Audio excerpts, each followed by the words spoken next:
So, next we address the test scheduling problem. So, how to schedule tests, testing of all the components. So, when we in a SOC testing, so when we talk about test scheduling, we are talking about testing of course alone, but now we need to talk about testing of course, testing of routers, testing of links, even the testing of these network interfaces. So, all of them are to be addressed.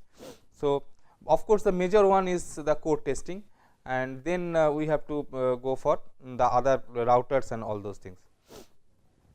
So, the basic question that we need to answer is how to assign IOs and channels to each core for testing such that the overall test time is minimized. Since the core has got maximum number of test patterns, so we have to reduce this testing time of the cores. So, compared to the routers which are very simple structures, so the amount of testing time needed for the routers may be less. So, the test patterns are also less. So, that way the major test time is occupied by the cores, the testing of the cores. So, this is so we try to minimize the core testing time. So, in an NOC system using dedicated routing path, given NC cores, NI inputs and NO outputs, routing algorithm and the network topology, determine an assignment of cores to input output pairs and a schedule path such that the total test time is minimized. So, this is the overall problem.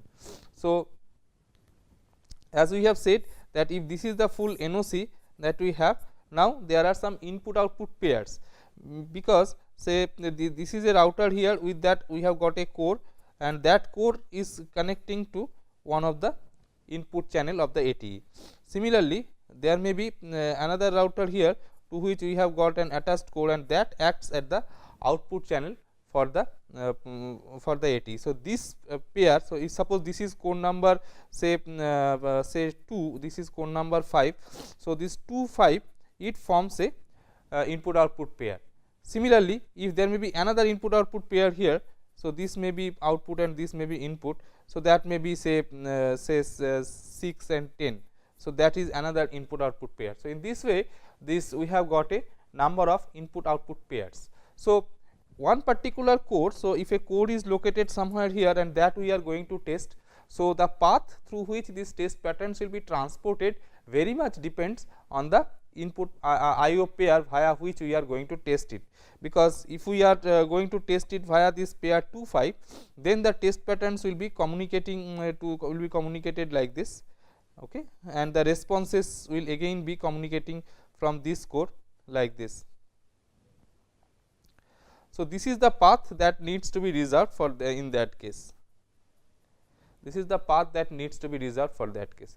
On the other hand, if the testing is done using say this IO pair, the IO pair 6 10. So, this is 6, this is 10. So, if it is done using 6 10, then the reservation has to be done like this. So, if this is the corresponding router, so I have to reserve all these things. So, this part has to be reserved, and then the response may be going from here, and then somehow it has to go there. So, this entire path has to be reserved. So, the reservation differs. Now, depending upon the IO pairs that we are using, so the path will differ, and as a result the parallelism will get affected. So, we cannot test two cores parallelly if there some paths are common. If IO pairs are common, then definitely we cannot test them parallelly. Even if IO pairs are different, if some part of the path is overlapping, then we cannot test the two cores simultaneously, because we are assuming a preemptive schedule of the testing process. So, we cannot stop one test for some time, do the other, or multiplex between two tests. So, that is not permitted in a non preemptive testing policy. So, we have to determine this assignment of cores to IO pairs and also a schedule. So, what are the things given as input? The NC, the cores, the NI inputs and NO outputs. So, how many inputs and outputs are there, and then in the sense that the input and output core, like how many input output cores are there. Then NI, so in this case we have got NI equal to 2. In this particular example that we are talking about, we have NI equal to 2 and NO equal to also 2. So, NI is basically the set 2 and 6, and the NO is the set 5 and 10. So, given this Ni and No, so we have to identify the I have to assign the codes to the IO pairs and find out the time at which individual testing will be done, so that test time is minimized. So, it is equivalent to the resource constraint multiprocessor scheduling problem, and if the number of input output pairs is more greater or equal to, then the problem becomes an NP complete problem. So, that way this is also a very hard problem to solve, and there no efficient algorithm is known that runs in polynomial time and gives rise to gives us the optimum solution. So, if it is more than, if IO pairs are more than or equal to 2, then it is no more a simple problem. So, naturally in most of the cases, to do test this testing fast, we want to do parallel testing. As a result, number of input output pairs will anyway be greater or equal to. So, naturally the problem that we have to solve, so they are hard problem, so they are NP complete problems. So, optimal solution can be obtained using integer linear programming. So, because we have seen for this SOC testing also, so you can formulate this SOC testing problem as using ILP, integer linear programming. So, here also we can solve this problem using ILP formulation, and there are many such formulations are available in the literature. So, the problem that we have in solving this case with ILP is that there are large number of non-zero constraints. So, there are many number of constraints, so which are non-zero, they will be they will be giving rise to some non-trivial constraints. So, that we cannot ignore, and as a result CPU time is becoming prohibitively high. So, for a reasonably sized problem, the ILP formulation will have large number of variables and large number of constraints. So, the solution becomes difficult. So, the CPU time becomes prohibitively high. So, we can simplify this formulation by means of enumeration. Enumeration means, so this ILP formulation is trying to get some solution, it is trying to assign values to some variables and get some solution.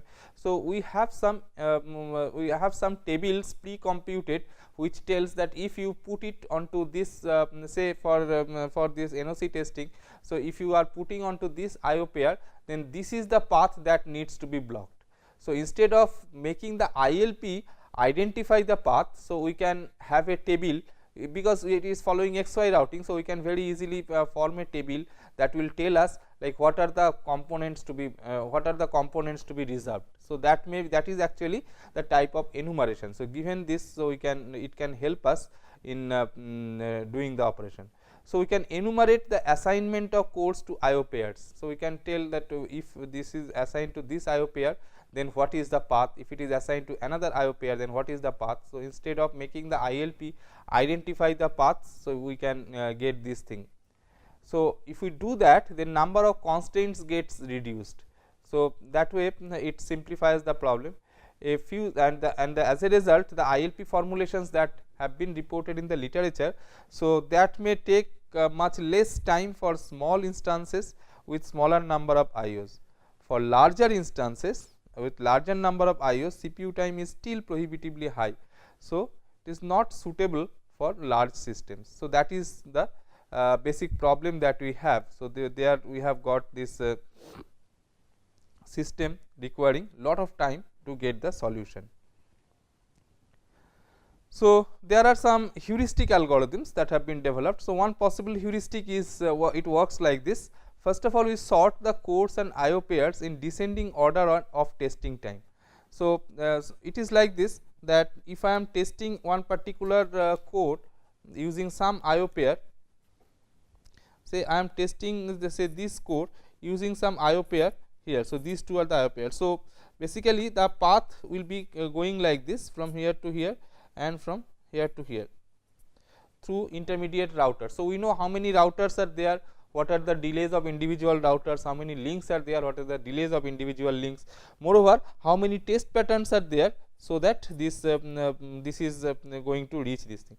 Now, since we have done reservation, we have so there is no conflict. So at the time of testing, so that the time at which we schedule the test of this, so these resources are definitely available. So test patterns, they will go through this channel in an uninterrupted fashion.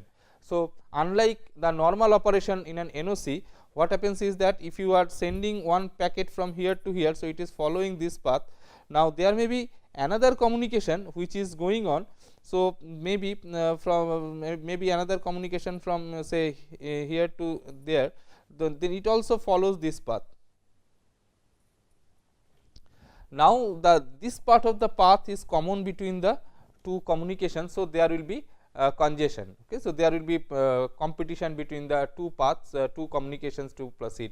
So as a result, the congestion will occur, and the time required for communication, so it depends on whether these two communications are occurring together, they are occurring one after the other and all that. But in case of testing, that problem is not there, because we have done reservation. So we have reserved this channel for this much of time for the entire test time of the core. So there is reservation, so we do not have this thing. So we can compute what will be the test time required. So for every core and every IO pair assignment, we can find out what is the test time that is needed.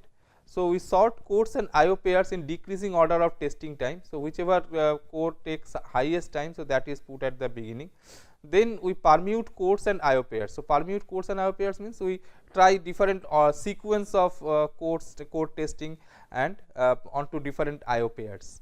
So maybe if we assign some of the cores on IO pair 1, some other cores on IO pair 2, and in some other combination, so we assign some other set of cores to core 1, while another fourth set of cores to IO pair 2. So that way we can try out different permutations and of the IO pairs. Then assign cores with higher priority to free IO pairs. So after we have taken that we will consider the cores in some order here, and we will consider the IO pairs in some order here. Like I have got say 10 cores, so C1, C2 up to say C10, and I have got the IO pairs I1, I2, I3. Suppose there are 3 IO pairs.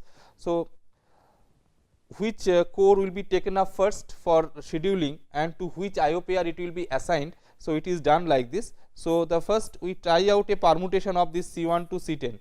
Maybe the permutation says that C5, C6, C10, C9, C7. So it goes like this, and this IO pair permutation is taken. Suppose the IO pair permutation is like I2, I1 and I3. So what is done? First this C5 will be taken up for scheduling. So we will see, we will try to put this C5 onto I2. Okay. So C5 onto I2, so I know what is the test time and all that. Then it will be if I2 is full, then it will be it will pick up C6, and it will try to put C6 onto some IO pair, so that whichever IO pair is free. So this says that one, that assign cores with higher priority to free IO pairs, and check for resource conflict using time tag. So we put a time tag, like say this particular channel is busy from time 0 to time 10 when the testing of core 5 was going on. So at those times, so no other none of those channels can be used for the testing purpose. So that way, by putting time tags, so we can avoid this type of overlapping. So we check for resource conflict using these time tags, and this for time tags for IOs, channels and cores. So that is input output IO pairs, the channels, the code that we are going to test. So the complexity of this process is NCM, of the order of NCM, and this N choose M, and CPU time is few minutes for all benchmarks. So it is for the ITC 02 benchmarks, it has been seen that this type of heuristics, they work very fast. So they may not give a very good solution, but in many cases, so they are very fast. So we can try to try out more permutations of cores and more permutation of IO pairs, so that we can get some better result. So how to design the test access method and the test interface. So test access scheme has to be designed for testing routers at NOC level. So apart from testing of cores, so we need to test the routers. Okay. So these routers, how can we test? So that has to be thought about. So, it can add hardware overhead, like for this router testing we have to apply some test patterns. So, whether those test patterns are coming from ATE or whether those test patterns are generated at the site itself, that becomes a big question. So, whatever we do, so it will add to some overhead, and efficient test scheduling that can handle both routers and embedded functional code. So, both of them are to be tested. So, these are the problems that we need to address when we are talking about this NOC testing. With routers and codes, they are going to be tested. So, the test access mechanism, it says we reuse the network resources for test access, and test data and test control will be delivered in packet, and responses will be can be processed by ATE, or it can be on chip also. So, you see what is happening is that so this is the input output pair 1, input 1 output 1, and this is the input output pair 2, input 2 output 2. So, in a multicast testing, so what we do is that so all the routers being similar, so they can be tested by the same set of patterns. Okay. So, what is done is that this initially this both of these two routers, so they will get the test pattern. So, at time instant 1, so both of them will get this thing. Now, at time 2, so this can be communicated to this router, so the pattern, so that way it becomes 2, and then this can be communicated to this router as well, and this can be communicated to this router. So, at time 2, these 3 routers are going to be tested. Then at time 3, so these values can be sent further, the test patterns can be sent further from 2 to 3. So, that these are the codes, these are the routers that are going to be tested at time 3. Then at time 4, so it is forwarded from this time 3 routers to the time 4 routers that are the next level at time 4. So, it is transferred to this one, and finally to 5, and of course, the responses are obtained in this way. So, to output 1 and output 2 to see all the responses. Now, response compaction may be along with the router itself. So, we can have some small module here which will check the router responses by means of some signature analysis and things like that, or it may be that these responses are transferred to the ATE, and then it is analyzed at that point. So, both are possible. So, this is the multicast mode of transfer. Now, it is not always possible. So, if the routers are supporting multicast, then only this mode of transfer is possible. So, normally it is a design parameter.